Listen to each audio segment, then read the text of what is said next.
అందరికీ ప్రైజ్ లేదండి. ఈ వేకువజాము కాలంలో మరొకసారి మీ ముందుకు రావడానికి నేను ప్రభునందు సంతోషిస్తున్నాను. అందరికీ ప్రత్యేకమైన వందనాలు తెలియజేస్తున్నానండి. అయితే కనుక మరి యెహోషువ గ్రంథము 10వ అధ్యాయం 12, 13 వచ్చిన సెలవిస్తుంది కదా. యెహోషువ ప్రార్థించగా ఒక దినమంతా సూర్య చంద్రులు ఆగిపోయినండి. ఆయన ప్రార్థన చేసినప్పుడు శత్రువులు ఆయన వైపు దండెత్తి వచ్చినప్పుడు ఆయన ఎంతో ప్రార్థించినప్పుడు గిబియోనులో సూర్యుడు అయిపోయాడు. వేరొక ప్రాంతంలో మరి చంద్రుడు ఒక్కరోజంతా ఆగిపోయాడండి.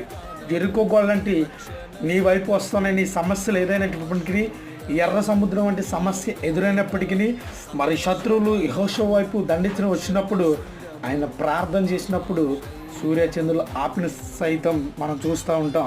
ఆయన మన వంటి నరుడే. మరి నువ్వు ఈరోజు ప్రార్థించగలిగితే నీ సమస్య ఏదైనా నా ప్రభువే యుద్ధం చేయువాడు. ఆమెన్. ప్రజలు అందరూ ప్రార్థించండి. దేవుడు అద్భుత కార్యం మీ జీవితంలో చేయును గాక.